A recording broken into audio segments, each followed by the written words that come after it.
सी मेरो मन मोहे, प्यारी बंसी मेरो मन मोहे, एक झलक में हारी जाऊंगी माँ के बिहारी से, हारी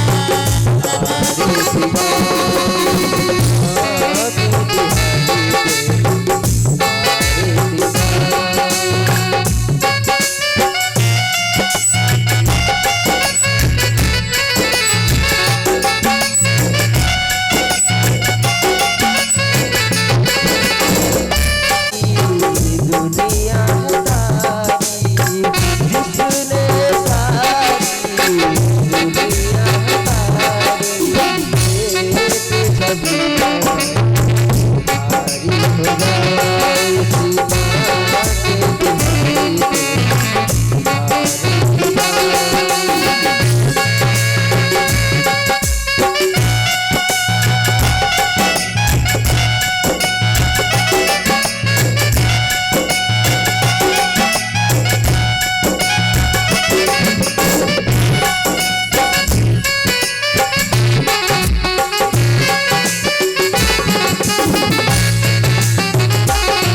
माँ के बिहारी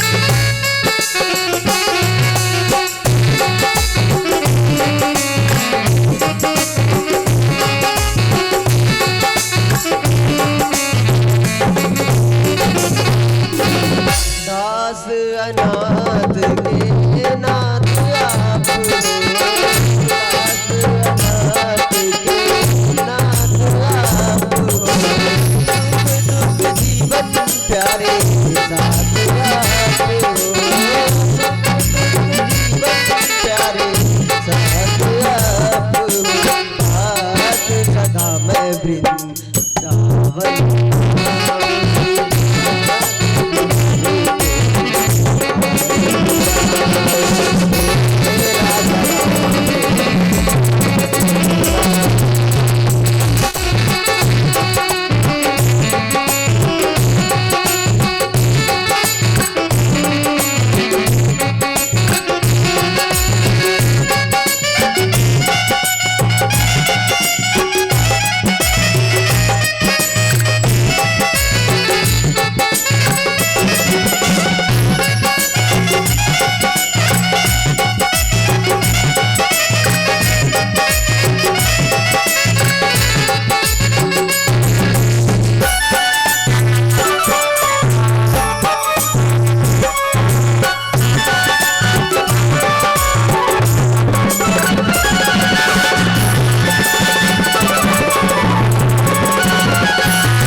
तुल्य वेगम जितेन्द्रियं बुद्धिवतां वरिष्ठं वातात्मजं वनरयुतमुख्यं श्रीरामदूतं शरणं प्रपदे वंशे विभूषितकरार नवनीरदाभा पीताम्बरादरुन्दबिम्बफलाधरोष्ठा पूर्णेन्द्र सुंदर मुखार नरविंद्र नेत्रा किसनाथ किंपि तत्व हम न जाने राधार भक्ति हरि ज्ञानम तस्मै श्री गुरवे नमः देवा गणेशायं नमो नमः देवीं सरस्वतीं व्यासं ततो जयमुदीरये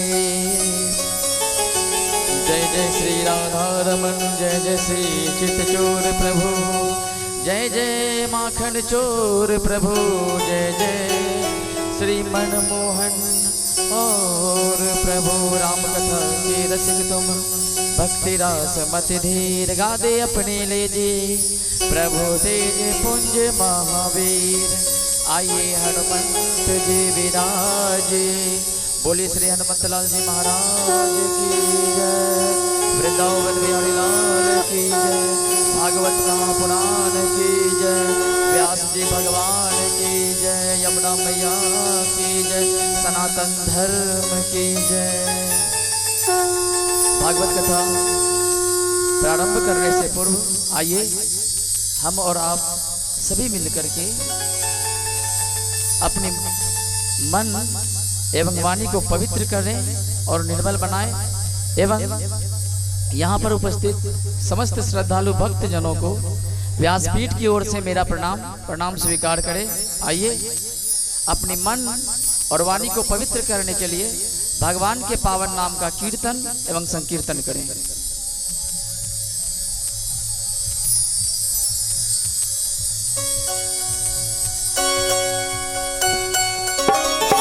तुझे एक नजर देखना है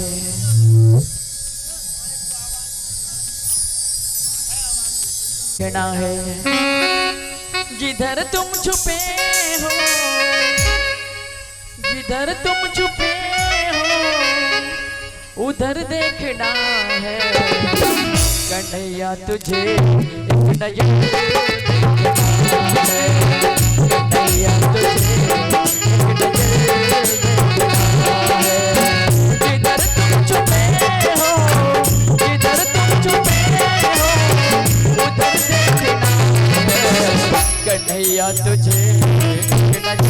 देखना है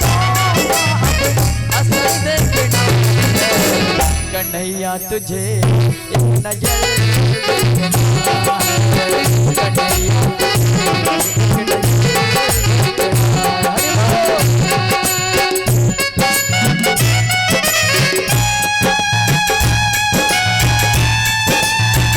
देखना है।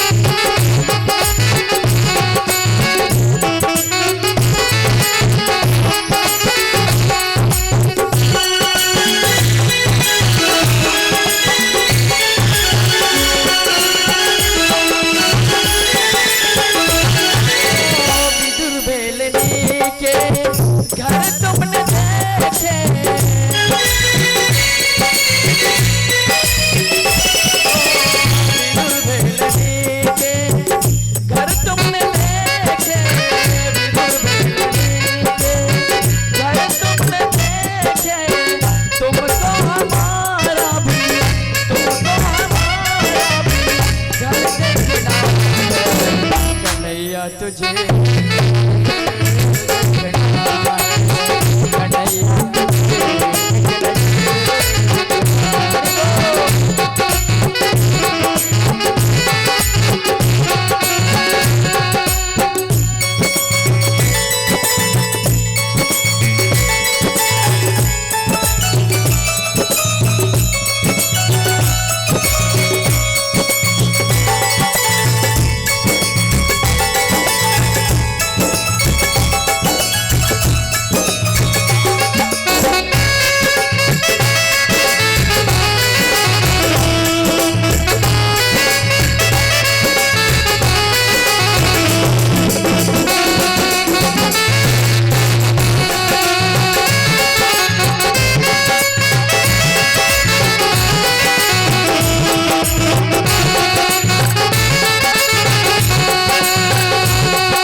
कन्हैया तुझे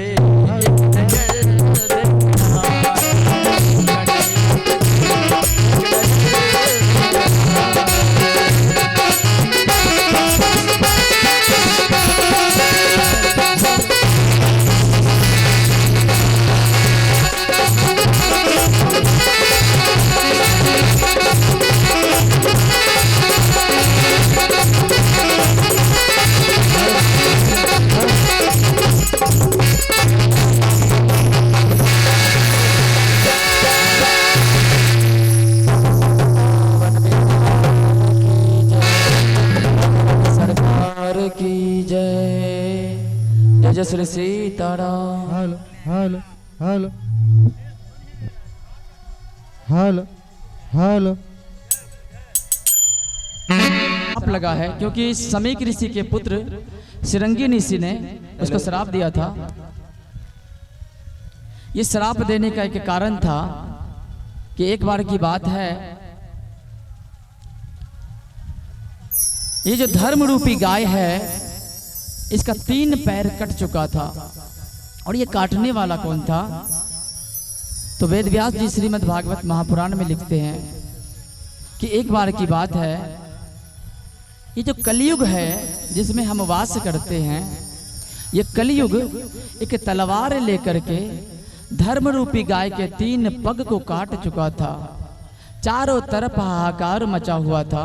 उसी समय राजा परीक्षित को पता लगा कि मेरे राज्य में कुछ विडंबना हो रही है।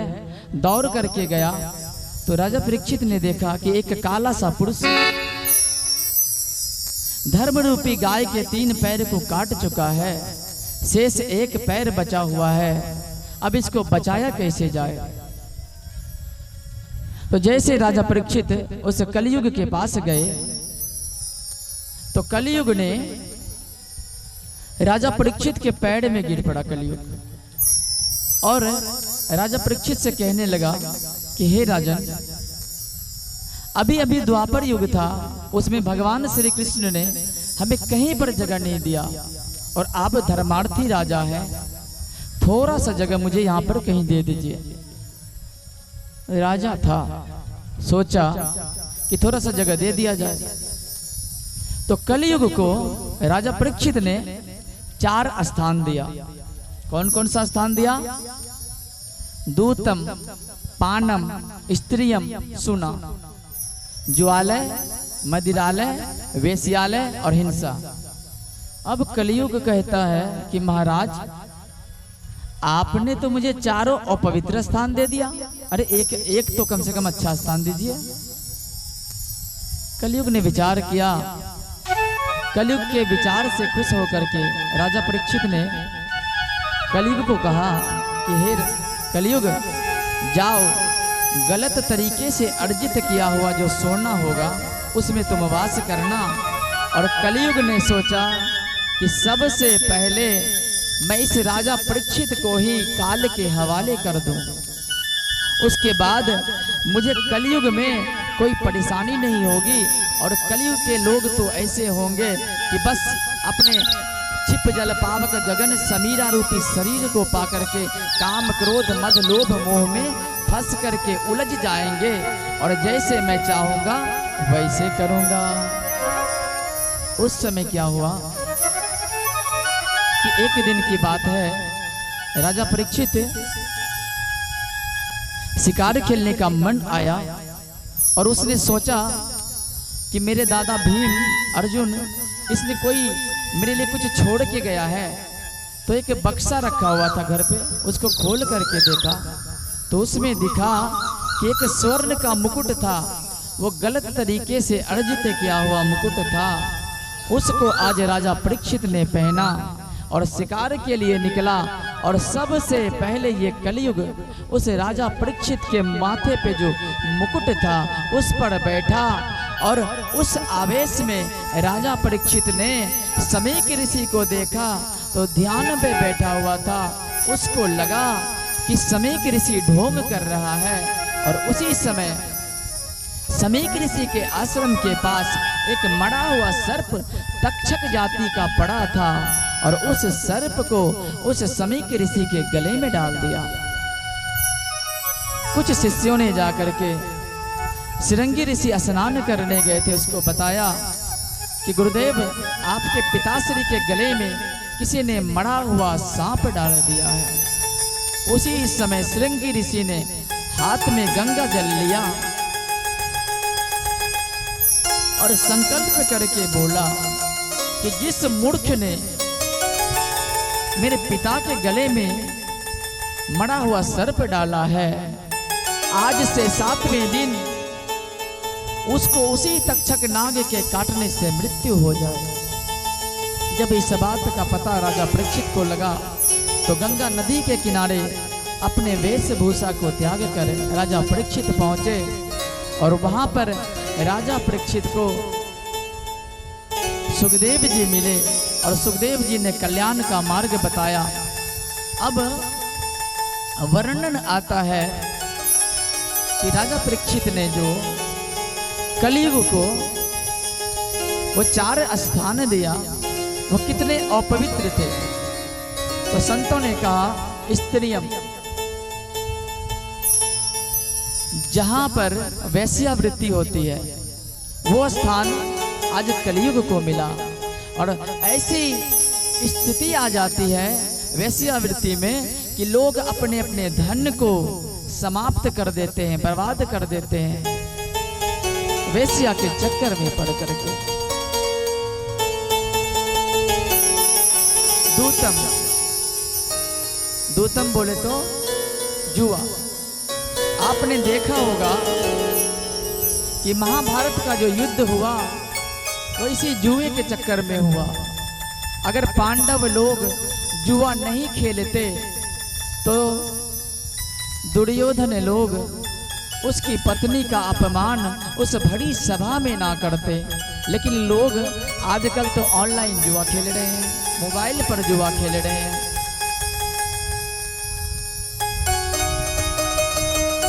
लोग ये भी नहीं सोचते कि पीछे इस जुआ को खेलने से किसी का विनाश हो गया है। मधुमस्त हाथी की तरह लोग इस जुआ को खेला करते हैं। पानम, पानम बोले तो मदिरा। आप लोगों ने देखा होगा कि कई लोग अपने घर द्वार तक को बेच करके, जमीन जायदाद को बेच करके सब पैसे उस दारू को पीने में लगाता है और मदिरा पी करके ऐसे मधुमस्त हाथी की तरह सोता है मानो सारा जगत उसने खरीद लिया हो। एक बार की बात है, एक शराबी एक राजा के सभा में गया और राजा के सभा में जब वो शराबी गया तो उसने क्या देखा कि राजा एक हाथी पर सवार होकर के जा रहे थे। और उस शराबी ने कहा कि ए राजन, इस हाथी का क्या दाम है तुम बताओ मुझे, मैं तेरा हाथी खरीदना चाहता हूं। क्योंकि वो मदिरा पी करके इतना मधुमस्त हो गया था कि उसको ये तक पता नहीं था कि मैं हूं कौन। राजा ने कहा कि इसको कारागार में डाल दो, जब इसको होश आएगा तब इसको पूछा जाएगा। कारागार में डाल दिया। सुबह हुआ तब राजा ने उसे राज दरबार में बुलाया और कहा कि बताइए आप मेरा हाथी खरीदेंगे? कहा राजा साहब मुझे माफ कर दो, जब मैं वो लगाता हूँ, जब मैं वो पीता हूँ तो मुझे लगता है कि ये सारा स्वर्ग का अधिपति इंद्र मैं ही बन जाता हूँ, और जब नशा उतरता है तो बस एक भिखमंगे की दशा हो जाती है। शराब पीने का 3 फायदा है। आप लोगों में से कोई पीता क्या शराब? शराब पीने का 3 फायदा है। अब बताइए क्या क्या? पहला, शराबी को कभी कुत्ता नहीं काटता। अब आप कहोगे शराबी को कभी कुत्ता नहीं काटता, तो शराबी जहां पर कुत्ता लेट जाता है वहीं पर दारू पी करके मधुमस्त होके कुत्ते के पास वो लेट करके गिर जाता है, और कुत्ते सोचते हैं चोर चोर मोसेरा भाई, इसलिए शराबी को कभी कुत्ता नहीं काटता। दूसरा, शराबी कभी बूढ़ा नहीं होता। अब आप कहोगे ये कौन सी बात है? तो शराबी का जो होता है किडनी और किडनी वो जवानी में ही फेल हो जाता है, तो भैया बूढ़ा कहाँ से होगा वो? उसका तो जिंदगी खत्म है।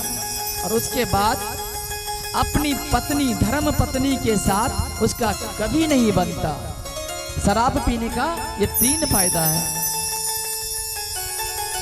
उसके बाद कहा कि धर्म पत्नी किसे कहते हैं? आप माताएं बैठी हैं, है पता धर्म पत्नी किसे कहते हैं?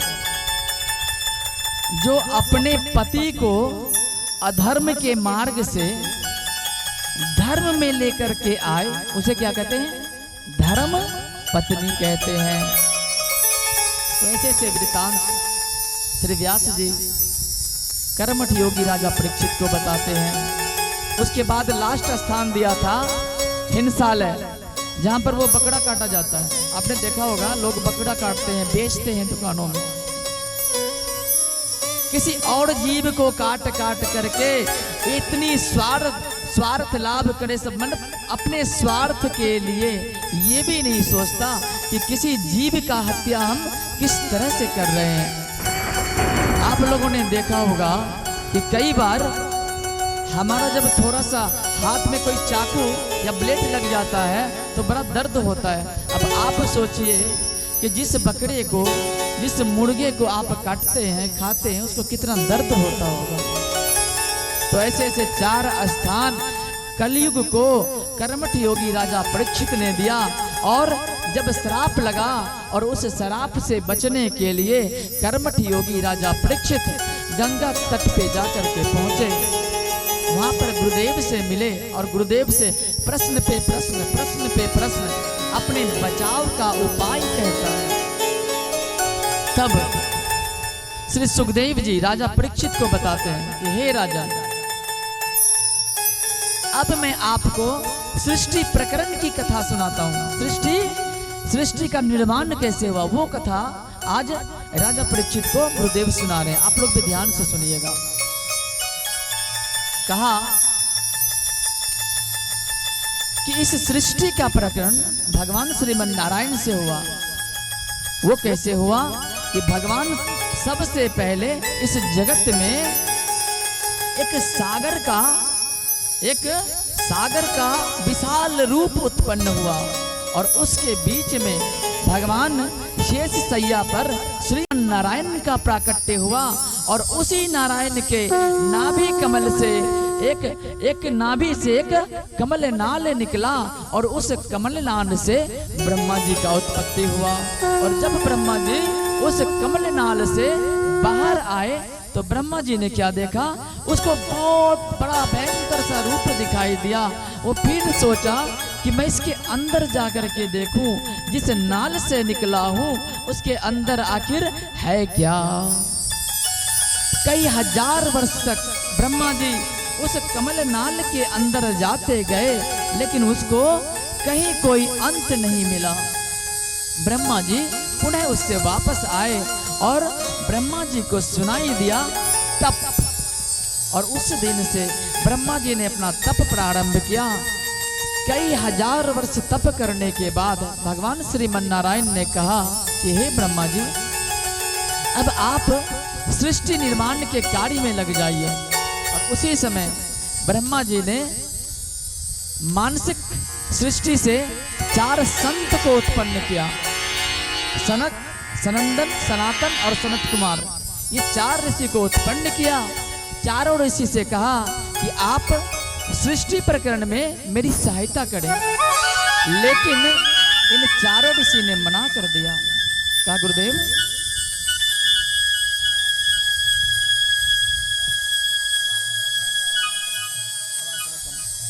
उस चारों संतों ने मना कर दिया।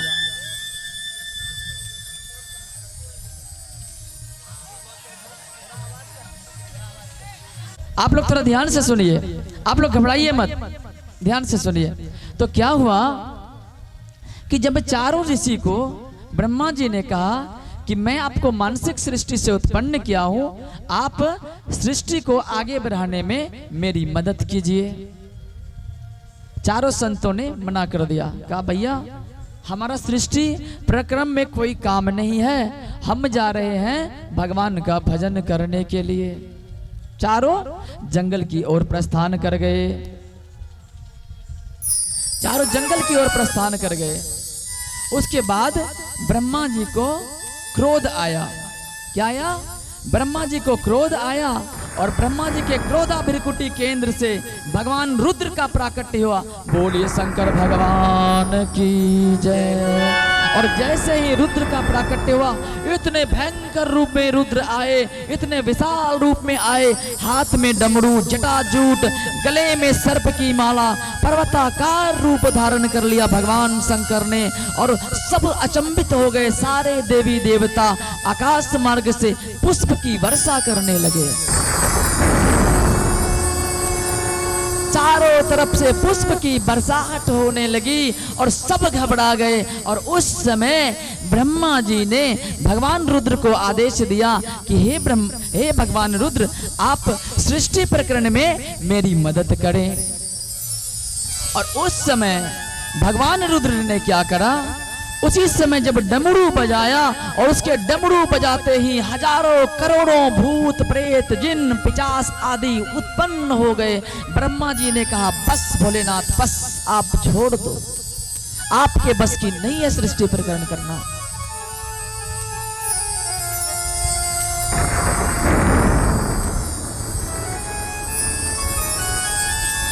और ब्रह्मा जी ने संकल्प सृष्टि से 10 पुत्र बनाए संकल्प सृष्टि से। जैसे हाथ में जल लेकर के ब्रह्मा जी ने संकल्प किया, उससे 10 ऋषि उत्पन्न हुए। उस ऋषि का नाम मरीचि, अत्रि, अंगिरा, पुलस, कीर्तु, भृगु, वशिष्ठ, दक्ष और देवर्षि नारद। जब इनको कहा ब्रह्मा जी ने कि सृष्टि प्रकरण में आप हमारी मदद करें, और उस समय इन 10 पुत्रों ने मना कर दिया। कहा पिताजी, हम भी सृष्टि प्रकरण में आपकी मदद नहीं करेंगे, हम तो हरि का भजन करने आए हैं। वो भी जंगल को चले गए। तब जाकर के ब्रह्मा जी ने अपने वामांग से देवी शतरूपा को और दायांग से मनु महाराज को प्रकट किया। और उस समय मनु महाराज को जब प्रकट किया और कहा कि आप सृष्टि प्रकरण में मेरी मदद करें, और उसी समय दैत्याधिपति हिरण्याक्ष नामक दैत्य रसातल में एक समुद्र के अंदर इस पृथ्वी मां को छुपा दिया था। तो मनु और शतरूपा ने कहा पिताश्री, हम सृष्टि को आगे कहां बढ़ाएं, पृथ्वी तो है ही नहीं।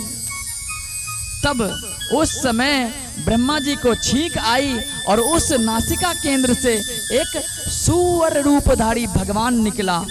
बोलिए बारह भगवान की जय। और देखते ही देखते वो सूअर के रूप में इस नासिका केंद्र से निकला, वो भी पर्वताकार विराट स्वरूप ले लिया, भयंकर सा रूप बन गया भगवान का। और वह भगवान जाकर के रसातल में पहुंच गए। कहाँ पहुंच गए? रसातल में। और रसातल में जाकर के उस हिरण्याक्ष नामक दैत्य से भयंकर युद्ध हुआ भगवान का।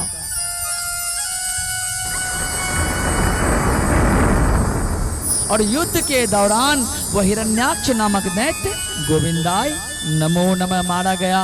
और उस समय भगवान ने सूअर का अवतार धारण करा था। प्रथम अवतार लिया था भगवान ने। अपने सूंड के ऊपर, अपने थुथने में भगवान ने माँ पृथ्वी को लिया और ला करके पुनः समुद्र के ऊपर स्थापित किया।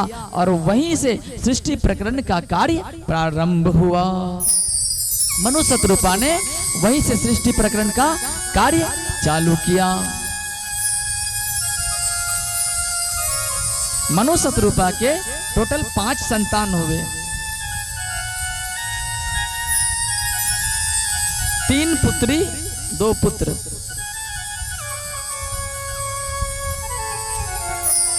आजकल का अगर कोई माताएं गर्भवती होती है ना, अगर लड़की हो गया ना तो बड़ा सिस्टम गड़बड़ है। तुरंत डॉक्टर के पास जाएगा, अल्ट्रासाउंड, वो क्या बोलते हैं, अल्ट्रासाउंड बोलते हैं ना, अल्ट्रासाउंड करवा के पता लगाएगा कि लड़की है तो इसको मरवा डालो, और लड़का है तो कोई बात नहीं है। आजकल का ये सिस्टम है।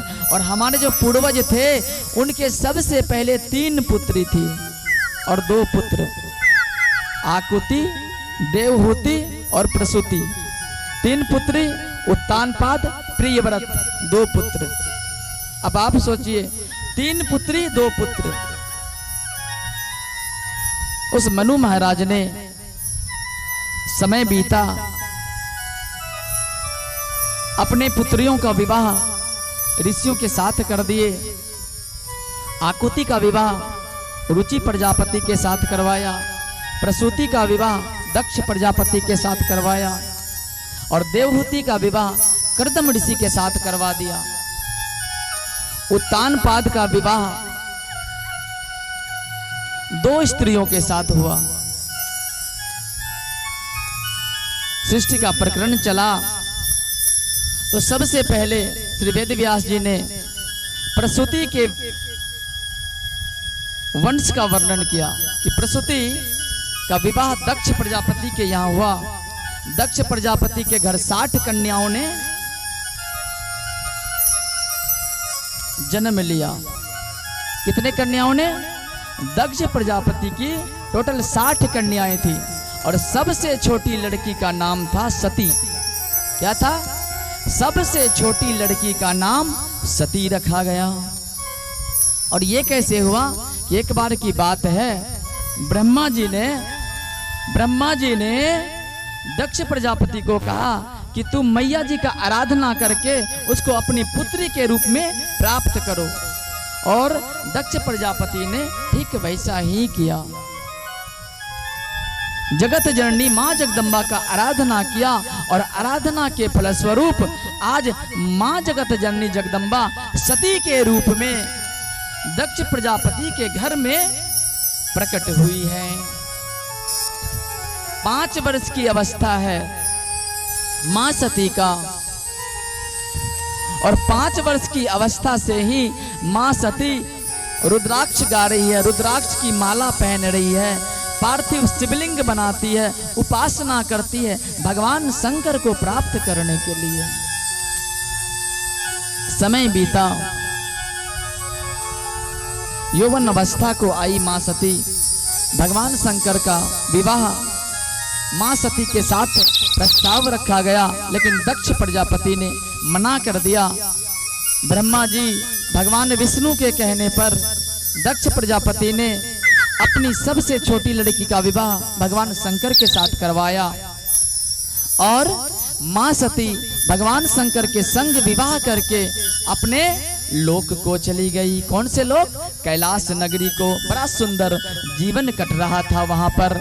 लेकिन उसी समय एक बार की बात है कि भगवान शंकर का मन हुआ कि आज हम राम कथा सुनने चलते हैं। कहाँ? दक्षिण भारत से उत्तर भारत की ओर। एक बार त्रेतायुग माही शंभु गए कुंभज ऋषि ताही, संग सती जग जननी भवानी सावधान सुनो सुमति भवानी।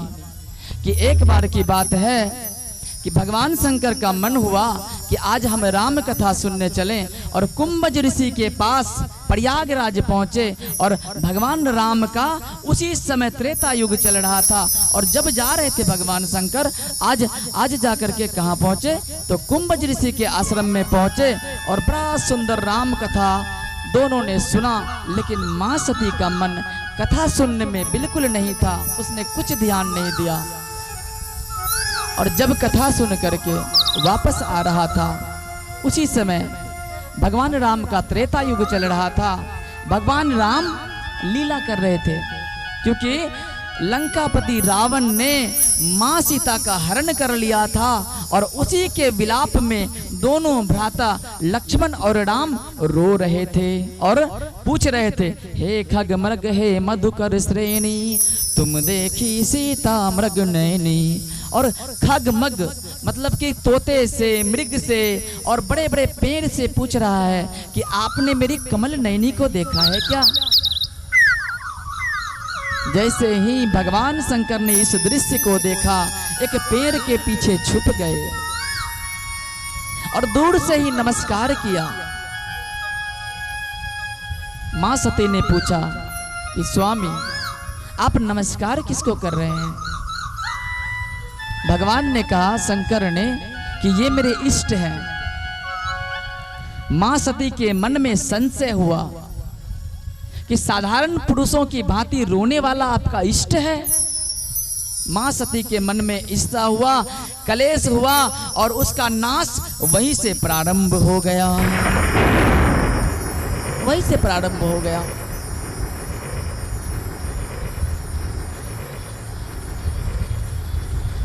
प्रश्न पे प्रश्न, प्रश्न पे प्रश्न भगवान शंकर से मां सती कर रही है। उस समय भगवान शंकर ने, देखिए भगवान शंकर भी अपनी स्त्री को समझा नहीं पाया, तो हम साधारण लोग तो अपनी स्त्री को नहीं समझा पाएंगे। तो भगवान शंकर ने कहा कि ये मेरे इष्ट हैं, अगर तुम्हें कोई शंका है तो जाकर परीक्षा ले लो। उस समय मां सती जाकर के भगवान श्री राम के सामने सीता का वेश बना करके खड़ी हो गई। और जैसे ही भगवान श्री राम ने देखा, तुरंत हाथ जोड़कर प्रणाम किया। कहा कि मां, वो बैल पर सवार होने वाले भगवान शंकर कहाँ हैं? अब आप किस हेतु इस जंगल में घूम रही हो? शर्म से, लज्जा से मां सती का सर झुक गया, नेत्र झुक गए। अब करें तो करें क्या? दौड़ करके, भाग करके भगवान शंकर के पास आई। भगवान शंकर ने पूछा तो कहा, कछु न परीक्षा लीनु गोसाई, कीनु प्रणाम तुमरे नाई। कहा कि स्वामी, मैंने कोई परीक्षा नहीं लिया, बस तुम्हारे उसको सोच करके उसको बस प्रणाम किया और आ गया। लेकिन भगवान शंकर ने जब भ्रिकुटी केंद्र में देखा, तो भगवान शंकर ने क्या देखा कि ये मेरी मां सीता का वेश बनाया है। उसी समय भगवान शंकर ने मां सती का त्याग कर दिया,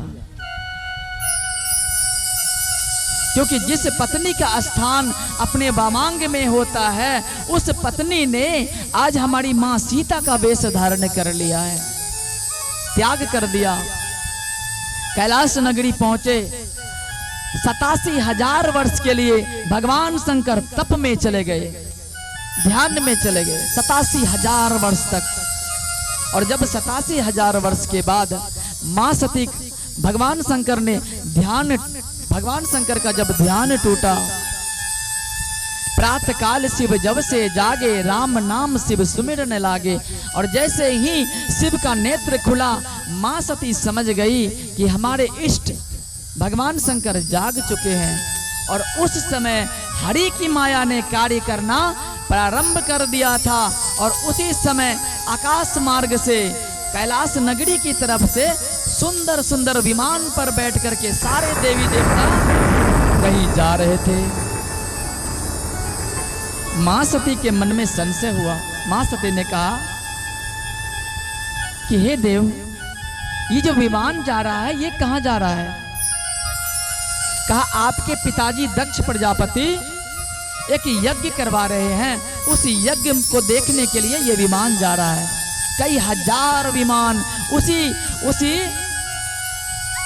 कैलाश की नगरी को होके जा रहा था। मां सती ने जिद किया कि भगवान, मेरे पिता के घर यज्ञ हो रहा है और मेरा भी मन कर रहा है कि मैं भी अपने पिता के उस यज्ञ में शामिल हूं। भगवान शंकर ने कहा, देवी, 3 स्थान पे कभी नहीं जाना चाहिए। जाना चाहिए कब? जब आपका इज्जत हो तब। अगर आपका वहां पर अनादर होता है तो ऐसे स्थान पर आप मत जाना। कैसे? एक गुरु के घर, एक माता पिता के घर और एक मित्र के घर, इस 3 जगह पे मनुष्य को तब जाना चाहिए जब उसका इज्जत हो, जब उसका मान आदर हो, तब जाना चाहिए, अन्यथा बिल्कुल नहीं जाना चाहिए।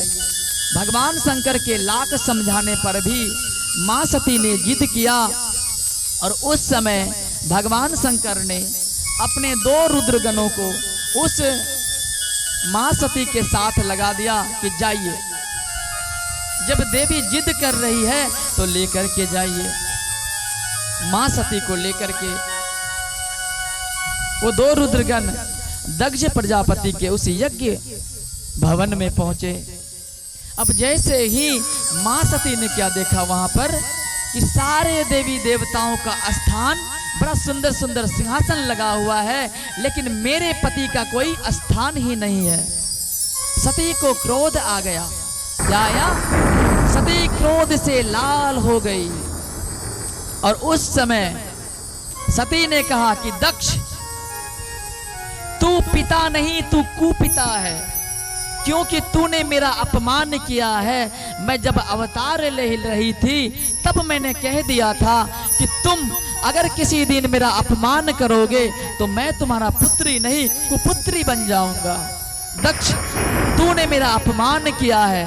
और उस समय मां सती ने अपने मस्तक पर चूर्ण को ओढ़ा और बाईं पैर के अंगूठे को जमीन पर रगड़ा और उसी से अग्नि प्रज्वलित हुई और मां सती का शरीर जलने लगा और यज्ञ कुंड में गिर पड़ा। जब 2 रुद्रगणों ने यह दृश्य को देखा, दक्ष प्रजापति के उस यज्ञशाला को तहस नहस कर डाला। और जब भगवान शंकर को ये पता लगा और उस समय भगवान शंकर ने त्रिशूल को फेंका और उस त्रिशूल से उस दक्ष प्रजापति के सर को धड़ से अलग कर दिया। सारे देवी देवता आकाश मार्ग से पुष्प की वर्षा करने लगे। सारे देवी देवता जब पहुंचे, भगवान शंकर से बहुत आराधना करा और सारे देवी देवता के आराधना के बाद भगवान शंकर ने दक्ष प्रजापति के गले में एक बकरे का सिर लगा दिया, क्योंकि बकरा हमेशा मैं करता है। अहंकारी व्यक्तियों का पहचान होगा कि कितना भी धनवान हो, अगर वो सीधा साधा अगर भगवान का भक्त टाइप का है तो उसके अंदर अहंकार नहीं होगा। और जिस भी आदमी का अहंकार होगा वो हमेशा मैं करेगा। आप लोग याद रखना, हमेशा वो मैं करता है कि मैं हूं, बस जो हूं मैं हूं। यज्ञशाला का विध्वंस कर डाला। सभी रुद्रगण भगवान शंकर के वहां पहुंचे। खुद भगवान शंकर वहां पर पहुंचे और मां सती का पार्थिव शरीर को लेकर के भगवान शंकर कामी पुरुष की भांति वहां पर रो रहा है, विलाप कर रहा है। उस सभा में श्रीमन नारायण भगवान भी थे और उसने इस दृश्य को देखा और उसी समय चक्र सुदर्शन से उस सती मां के 51 टुकड़े कर दिए। कितने टुकड़े कर दिए? 51 टुकड़े किए और 51 जगहों पे उस टुकड़ों को उस चक्र ने ले जा करके पहुंचा दिया और वहां पर एक व्यासपीठ बन गया माता जी का। और उस समय भगवान शंकर पुनः तप के लिए बैठ गए।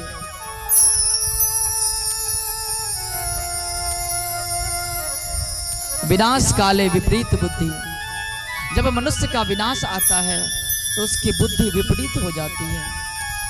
ये संत जन लिखते हैं।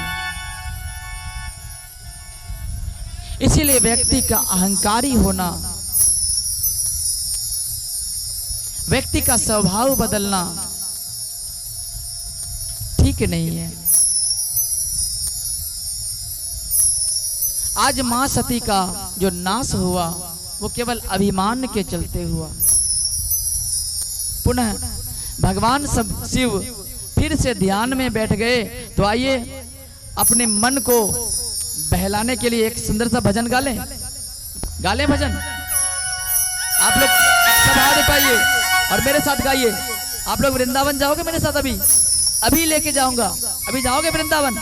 चलिए।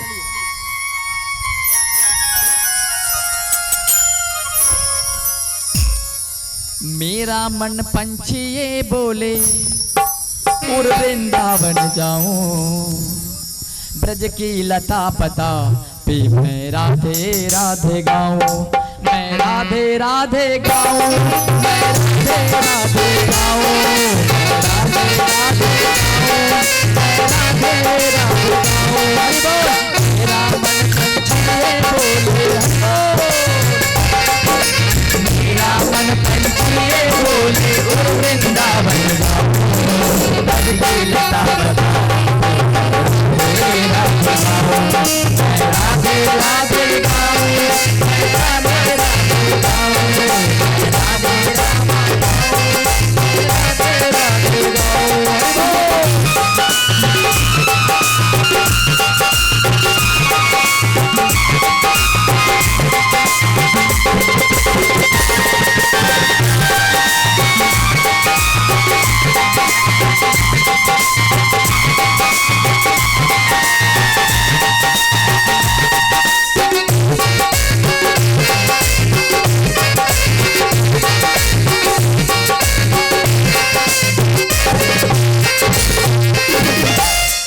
आगे क्या कहता है? भक्त कहता है, ओ वृंदावन की महिमा प्यारी कोई ना जाने, प्रेम डगरिया मनमोहन की वृंदावन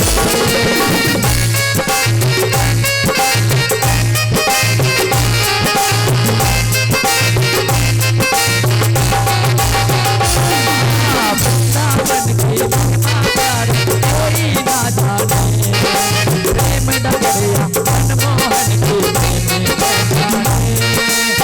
गलियों में झूम झूम के हटोल, गलियों में झूम झूम के तो मगन बनाओ, के लगा बनाओ,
कन्हैया रात रचाते हैं, प्रेम भरी अपनी बांसुरिया बात बताते हैं।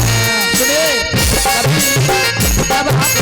कभी वृंदावन जाइएगा, जब कभी वृंदावन जाइएगा तो वहाँ पर एक निधिवन जरूर जाइएगा। वहाँ पर जब आप वहाँ पर जाओगे तो हमारे ठाकुर जी जो थे वो नित्य आज भी वहाँ पर गोपियों के संग रास करते हैं, रात को सुंदर सुंदर लीला करते हैं। साक्षात प्रमाण है, क्योंकि ये दास आज उसी वृंदावन में वास करके आज आप लोगों के समक्ष ठाकुर जी के सुंदर सुंदर गान को गा करके सुना रहा है। क्या कहा? ओ वृंदावन में जहाँ कन्हैया रास रचाते हैं, प्रेम भरी अंजलि बांसुरिया आप बजाते हैं।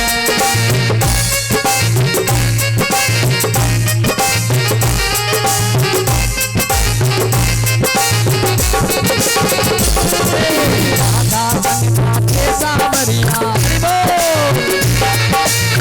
राधा संग नाचे सावरिया, दर्शन करके राधे राधे गाऊं, मैं राधे राधे गाऊं, मैं श्यामा श्यामा गाऊं, मैं राधे राधे गाऊं, मैं श्यामा श्यामा गाऊं।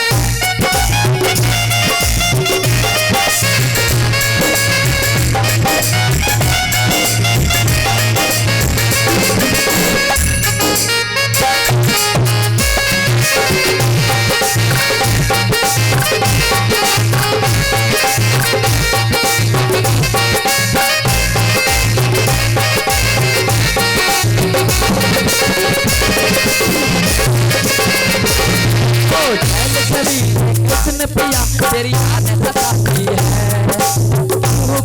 कर काली कोयल दिल धड़काती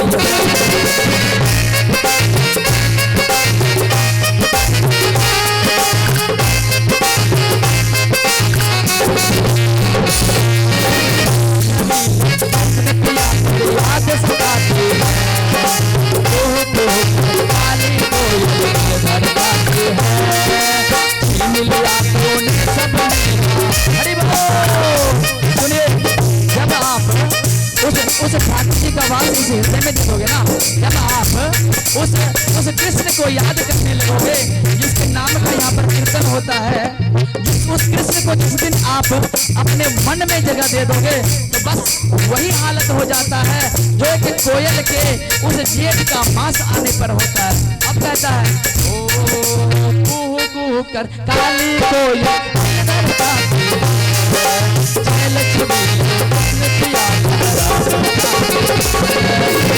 मिलिया तूने सब मेरा,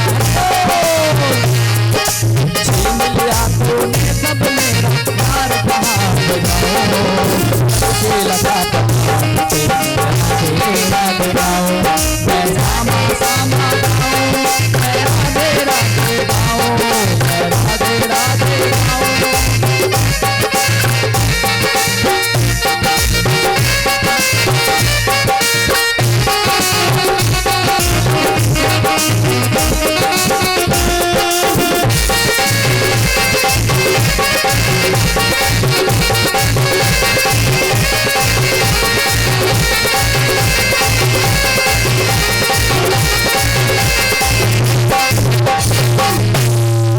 श्री वृंदावन बिहारी लाल की जय, राधा रानी सरकार की जय।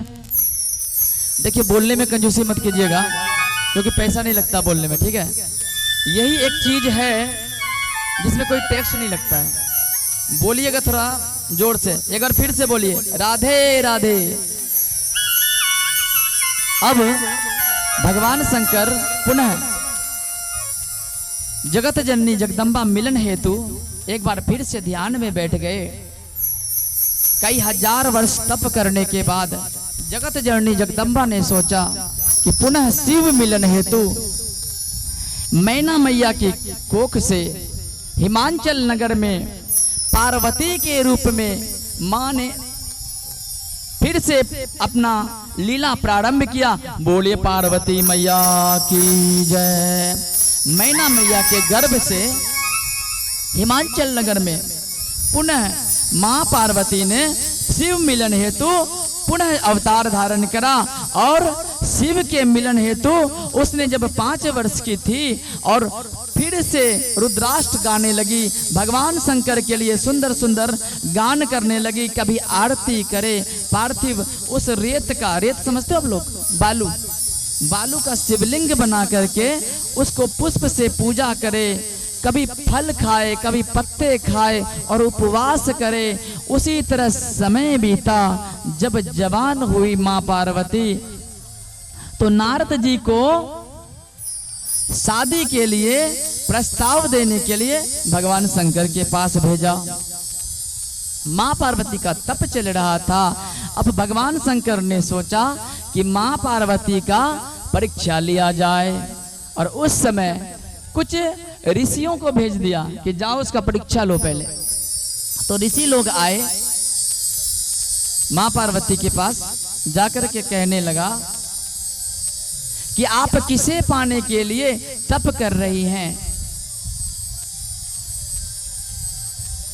माँ पार्वती ने कहा भगवान शंकर को पाने के लिए। तो ऋषियों ने अपशब्द निकाला भगवान शंकर के लिए, कहा उस शंकर की को पाने के लिए आप तप कर रही हो जिसके पास पहनने को वस्त्र नहीं है तो मृग छाला पहनता है,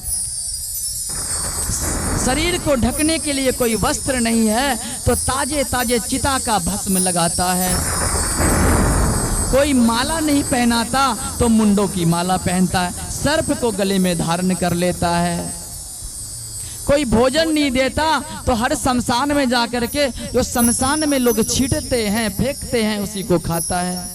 क्या उस शंकर को पाने के लिए तुम तप कर रही हो? माँ पार्वती क्रोध से लाल हो गई, कहा कि अगर तुमने एक भी शब्द आगे निकाला तो मैं जला करके तुम्हें भस्म कर दूंगी। भले ही मेरा भगवान शंकर भिक्षा मांग करके लाएगा, ऐसा ससुराल कहाँ मिलेगा मुझे कि मुझे खाना भी ना बनाना पड़ेगा। ऐसा ससुराल मिलेगा किसी को जहाँ ना खाना बनाना पड़े, ना वस्त्र धोना पड़े, ना झाड़ू पोछा लगाना पड़े। बड़ा सुंदर ससुराल मुझे मिला है। जब भगवान शंकर के इस बारे में माँ पार्वती ने ऋषियों को कहा, ऋषि लोग पुनः गए भगवान शिव के पास, भगवान शिव को सुनाया। भगवान शिव ने तुरंत आकर के बिना कुछ सोचे बिना दाम आज भगवान शंकर माँ पार्वती के हाथों फिर बिक गए। शादी का प्रस्ताव हिमांचल नगर में राजा हिमांचल के पास भेजा गया। नारद जी शादी का संवाद लेकर के गए, बारातियों की तैयारी हुई।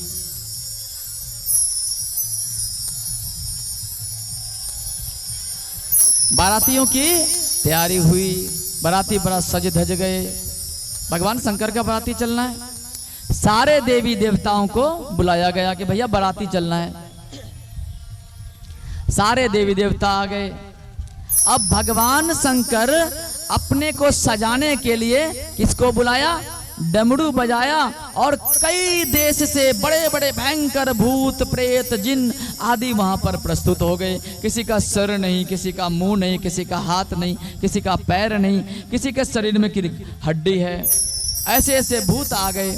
भगवान शंकर का श्रृंगार प्रारंभ किया, जटाजूट बना दिया, गले में बड़े बड़े सर्प डाल दिए, कानों में बिच्छू की माला पहना दी, ताजा ताजा चिता का भस्म जो था वो ला करके भगवान शंकर के शरीर में लेप दिया और मृग छाला लपेट दिया, कुछ मुंडों की माला गले में डाल दिया। अब आजकल किसी को शादी करना होता है तो कहाँ जाता है? ब्यूटी पार्लर जाता है ना।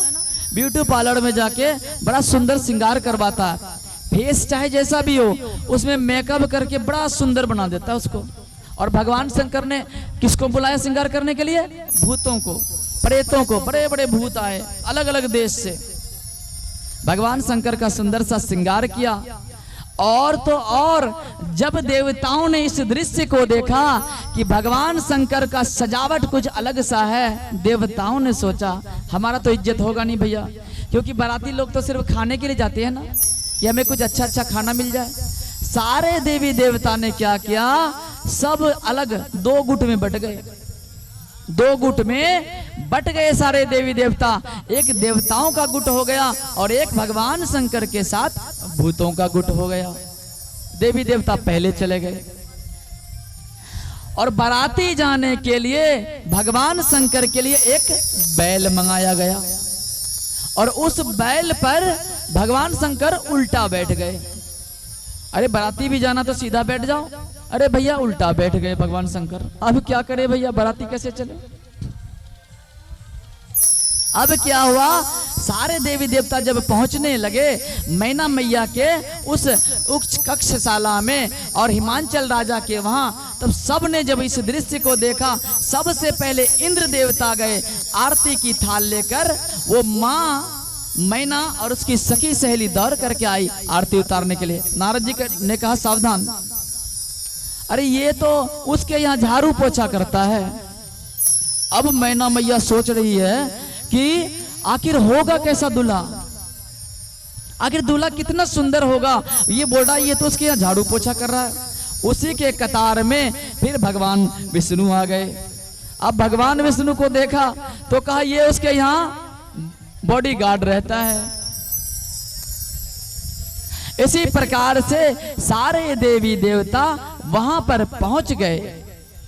अब क्या हुआ कि भगवान शंकर डमरू बजाते हुए, भगवान शंकर डमरू गान करते हुए भूतों प्रेतों के साथ हर हर महादेव करते हुए आज कहां पहुंचे हैं? हिमांचल नगर में। और जैसे ही उस दूल्हे के रूप को मां मैना ने देखा, मूर्छित होकर के गिर पड़ी। थोड़ी देर के बाद मूर्छा दूर हुआ। जब कोई मूर्छित हो जाता है ना तो पानी ऐसे ऐसे छीट दिया जाता है। पानी छीटा, मूर्छा दूर हुआ। अब मां मैना नारद जी को खूब गाली दे रही है, खूब गाली दे रही है। नारद जी ने बहुत समझाया कि आप जिसको अपनी पुत्री समझती हैं, आप भी उसकी पुत्री हैं। तब नारद जी के समझाने पर अब स्वयंवर की तैयारी हो गई, स्वयंवर की तैयारी हो गई। और जब बारात भगवान शंकर पहुंचा, उसके पीछे भूतों की जमात आ रही थी। छोटे छोटे बच्चों ने इस दृश्य को देखा तो कहा भागो भागो, अभी बारात नहीं भूतों की जमात आ रही है, सब अपने अपने घर में छिप जाओ। किसी के सर नहीं, किसी के धर नहीं, बड़े भयंकर बाराती, ऐसा बाराती आज तक नहीं देखा। अब आरती की थाल लेकर सभी सखी सहेली आ गई और एक सुंदर सा भजन गाया वहां पे, यानी कि आरती उतारने लगा और सुंदर सा भजन। आइए हम लोग भी एक भजन की ओर चलते हैं।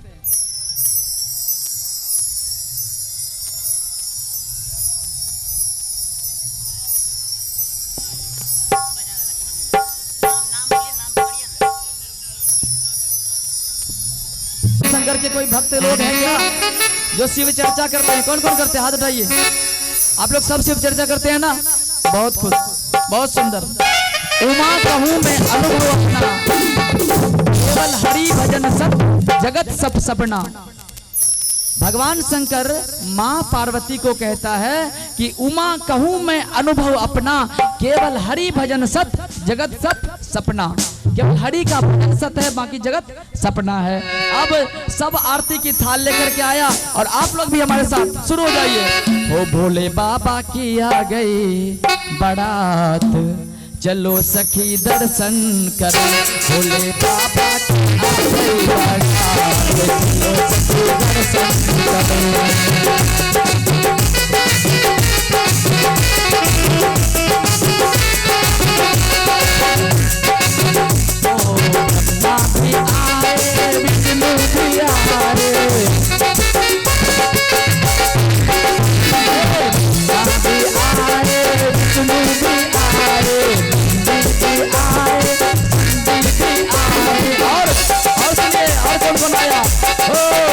और भूतों की आ गई जमात, चलो सखी दर्शन करो।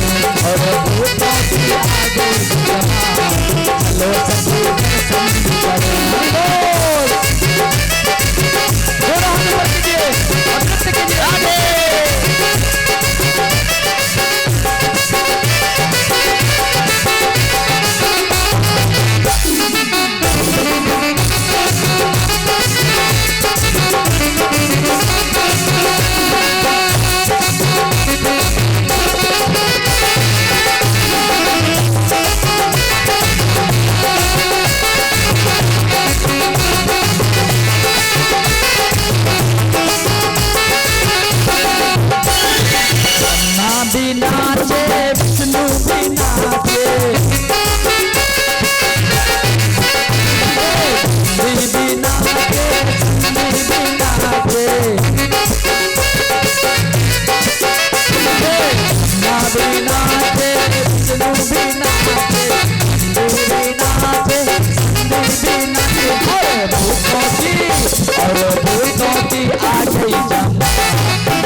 वृंदावन बिहारी लाल की जय, राधा रानी सरकार की जय। आनंद आ रहा है आप लोगों को? कथा में आनंद आ रहा है कि नहीं? एक बार की बात है, 3 चोर चोरी करने निकला। क्या करने? चोरी करने निकला। 3 चोर प्लान बना के निकला था कि आज रास्ते में जो भी कुछ मिलेगा उसको चोरी कर लेना है। तो आज 4 बजे का समय था, तीनों चोर निकल पड़े चोरी करने। जाते जाते रास्ते में चोरों ने के सत्संग चल रहा था, तीनों चोर वहां पे बैठ गए, सत्संग सुनने लगा। गुरुदेव कह रहे थे कि भैया कभी चोरी नहीं करना चाहिए, कभी हिंसा नहीं करना चाहिए, जो कुछ जो मांगे उसको देना चाहिए। तीनों चोर के दिमाग में बैठ गया। चोर तो चोर उसके दिमाग में बैठ गया। शाम हो गया आरती वगैरह करते करते।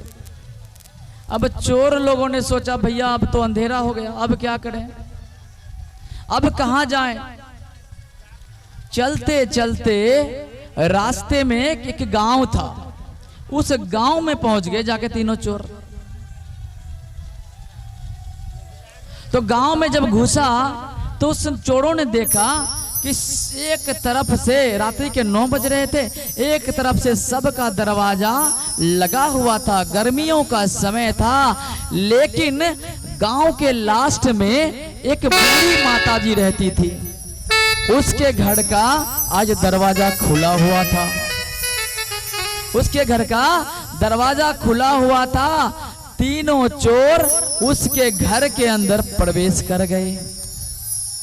अभी सत्संग में सुना था कि कोई अगर कुछ मांगे तो उसको देना है और सबका भलाई करना है। सत्संग में सुन के आया था।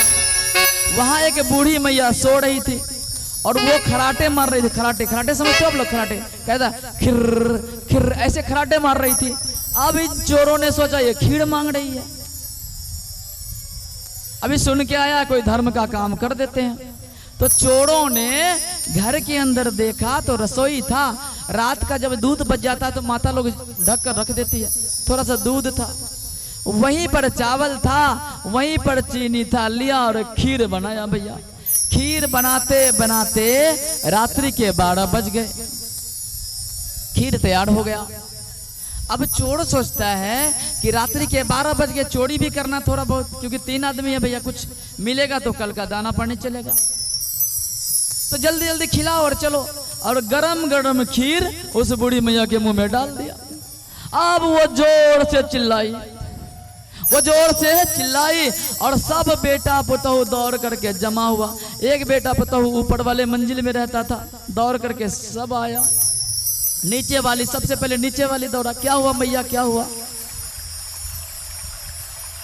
तो कहता गरम गरम खीर किसने डाल दिया मेरे मुंह पे? वो कहता मैं नहीं, ऊपर वाली ऊपर वाली। ये जो चोर लोग जो था, गरम गरम खीर डाल के कोई छत्ती के ऊपर, पहले छतरी होता था ना घर के ऊपर, वो टट्टी का घर होता था, उसके ऊपर छज्जी, एक उस पे चढ़ गया और एक खटिया के नीचे घुस गया।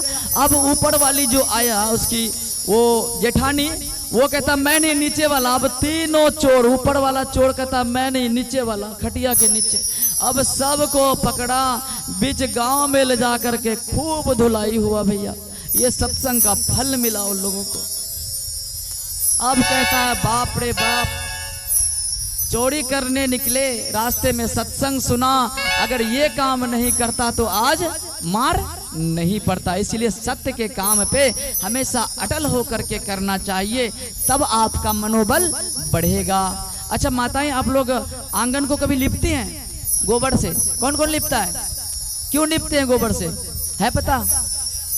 नहीं पता है? एक बार की बात है, सागर मंथन जब हो रहा था। अच्छा मैं एक बात पूछ रहा हूं आप लोगों को, ये भागवत कथा चल रहा है, आप लोग समझ रहे हो ना भागवत कथा? सब समझ रहे हो ना? तो एक बार एक सभा का आयोजन हुआ। सागर मंथन से एक कामधेनु गैया निकली थी, कामधेनु गैया निकली थी और वो स्वर्ग की संपदा बना दी गई। तो वहां पर उस कामधेनु गैया को जब प्रस्तुत किया गया तो सभी देवी देवताओं को आमंत्रण किया गया। वहां पर क्या किया गया? आमंत्रण किया गया कि आप आकर के गौ माता पे अपना अपना स्थान ले लो। सभी देवी देवता आए वहां पर। सभी देवी देवताओं ने मां गाय के सारे अंग में स्थान ले लिया। अब लक्ष्मी मैया नारायण के चरण दबा रही थी। खबर उसको लगा, लक्ष्मी मैया थोड़ी देर से आई। अब गाय के शरीर में जितना स्थान था सभी देवी देवताओं को दे दिया गया। अब क्या करे भैया? अब लक्ष्मी मैया कहती है कि मुझे भी इसमें गाय के शरीर में स्थान दे दो।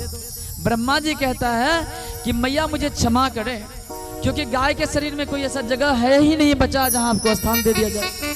का सोच के देखिए, का सोच लिया। ब्रह्मा जी ने विचार करते करते कहा कि हाँ एक स्थान है। कहा? गाय के गोबर में। आप लोगी वहां पे स्थान। तब लक्ष्मी मैया ने उस दिन से गाय के गोबर में स्थान ग्रहण किया और उसी दिन से हम लोगों के घर में जब गोबर से कोई अनिष्ट कार्य होता है या कोई पूजा विशेष कार्य होता है तो उसमें हम गोबर से घर को लीपते हैं और वह शुद्ध माना जाता है। ये विशेषता है। अब समझ में आ गया ना गोबर से क्यों लिपते हैं? गोबर में लक्ष्मी माँ का वास है, इसीलिए हम लोग गोबर से लिपते हैं, तब जाकर के हमारे घर में शुद्धता आती है। समझ गए आप लोग? तो अभी हम लोग कहाँ थे? भगवान शंकर के संवाद को सुन रहे थे। भगवान शंकर का विवाह माँ पार्वती के साथ हिमाचल नगर में हुआ और माँ पार्वती से विवाह करके भगवान शंकर पुनः कैलाश नगरी को गए और वहां दोनों मिलकर के हरि का भजन करने लगे। और करते करते माँ पार्वती के मन में एक संशय हुआ। माँ पार्वती ने कहा, महादेव अब आप मुझे भगवान के अनन्य रूपों का विस्तार बताइए, बहुत सुंदर सुंदर कथा सुनाइए जिससे मेरे मन को शांति मिले। और उस समय भगवान शंकर ने कथा सुनाना प्रारंभ किया। अभी आप लोगों ने सुना था हिरण्याक्ष नामक दैत्य की कथा। तो उसी हिरण्याक्ष नामक दैत्य की कथा भगवान शंकर ने मां पार्वती को सुनाना प्रारंभ किया। हिरण्याक्ष का तो वध भगवान ने 12 रूप लेकर के कर दिया था, लेकिन उसका एक भाई भी था जिसका नाम था हिरण्याकश्यप। क्या नाम था? हिरण्याकश्यप।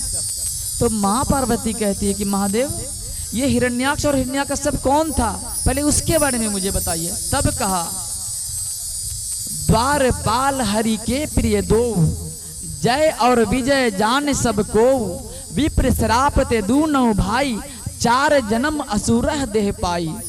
कि द्वारपाल भगवान श्रीमन नारायण का था, जय और विजय, तो वो असुर कैसे बन गया इसके बारे में मुझे बताइए। तब भगवान शंकर ने मां पार्वती को कहा कि देवी एक बार की बात है, भगवान के जो प्रथम अवतार हुए थे सनक सनंदन सनातन, ये 4 ऋषि का मन हुआ कि भगवान नारायण से जाकर के हम मिले। खेलते खेलते खेलते ये वैकुंठ में पहुंच गए कि भगवान नारायण का दर्शन हो जाए, लेकिन सभी द्वारपालों ने अंदर जाने दे दिया, लेकिन मुख्य द्वारपाल जो था जय और विजय था, जिन्होंने लठिया लेके कहा सावधान आगे मत बढ़ो, तुम छोटे छोटे बच्चे हो, तुम्हारे खेलने का उम्र है, तुम जाओ और धरती पर खेल करो, भगवान से तुम नहीं मिल सकते। राक्षसों जैसा बर्ताव किया उन दोनों ने। उस समय सनक सनंदन सनातन सनत कुमार ऋषियों ने अंजलि में जल लिया और श्राप दे दिया, कहा कि तुम दोनों भाइयों का राक्षसों जैसा लक्षण है, जा तो 4 जन्म तक राक्षस योनि को प्राप्त हो जा। वही दोनों भाई आज कौन बने? हिरण्याक्ष और हिरण्याकश्यप। और कहा कि अगर हरि खुद आकर के अवतार धारण करके तुम्हारा वध करेगा तब तुम्हें मोक्ष की प्राप्ति होगी। उसको पूर्ण करने के लिए भगवान ने हिरण्याक्ष नामक दैत्य को वाराह बन करके मारा। और उसके बाद उसका एक भाई था हिरण्याकश्यप, जय और विजय, हिरण्याक्ष बना और हिरण्याकश्यप। हिरण्याक्ष का वध भगवान ने 12 अवतार धारण करके किया। अब बचा हिरण्याकश्यप। भाई का जब वध हो गया तो हिरण्याकश्यप क्रोधित हो गया। हिरण्याकश्यप क्रोध में लाल हो गया और जंगल चले गया तप करने के लिए। हिरण्याकश्यप की एक पत्नी थी जिसका नाम था कयाधु, कयाधु माता, वो गर्भ से थी, कयाधु गर्भ से थी। और हिरण्याकश्यप जो दैत्य था उससे चारों ओर खलबली मचा हुआ था, सारे देवी देवता डरे हुए थे उससे, सारे देवी देवता उससे भयभीत थे। अब स्वर्ग के देवताओं इंद्र ने सोचा कि इस हिरण्याकश्यप से ही इतना खलबली मचा हुआ है और इस कयाधु, इसकी पत्नी जो कयाधु है, इसके पेट का, ये गर्भ से है, इसके पेट से जो बच्चा आएगा वो भी इससे ज्यादा दुष्ट होगा, क्यों ना इसके बच्चे को पेट में ही मार दिया जाए। और उस समय इंद्र ने उस कयाधु मैया को हरने के लिए कयाधु के घर पर गई और उसका हरण करके लेकर के आ रही थी कि उसी मार्ग में नारद जी वीणा गान करते करते नारायण के वैकुंठ जा रहे थे। आज कयाधु का हरण होते हुए देखा। नारद जी ने कहा सावधान, इंद्र देवता को कहा सावधान, तुम इसका हरण नहीं कर सकते। नारद जी ने मां कयाधु को अपने हाथ में ले लिया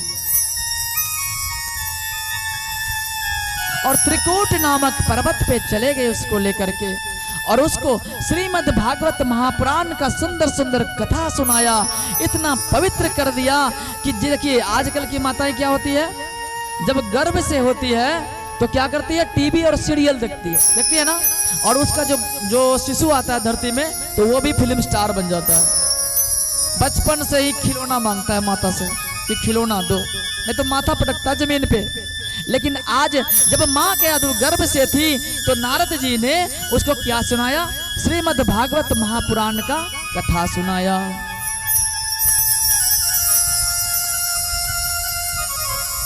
पवित्र हो गई मां कयाधु, निर्मल हो गई भगवान के सुंदर कथा को सुन करके। उसके पेट में जो बच्चा पल रहा था उसने इस 7 दिवसीय कथा को सुंदर भाव से सुना और वो भी भगवान का गर्भ में ही भगवान का परम भक्त बन गया। और इधर हिरण्याकश्यप नामक दैत्य तप कर रहा था और तप का उद्देश्य था कि मैं ब्रह्मा जी से वह वरदान मांगूंगा जिससे मैं अमर हो जाऊं। कई हजार वर्ष तप करने के बाद ब्रह्मा जी उसके सामने अपने रूप विराट को लेकर के आए और ब्रह्मा जी से उस हिरण्याकश्यप नामक दैत्य ने वर मांगा, 6 वरदान मांगा कि ना दिन में मरूं, ना रात में मरूं, ना अंदर मरूं, ना बाहर मरूं, ना ऊपर मरूं, ना नीचे मरूं, ना घर में मरूं, ना बाहर में मरूं, ना नर मारे, ना नारायण मारे। 12 महीने में मैं कभी मरूं ही नहीं। ब्रह्मा जी ने कहा तथास्तु। ब्रह्मा जी ने तथास्तु कह दिया। अब तो हिरण्याकश्यप ने सोचा अरे भैया मैं तो अमर हो गया।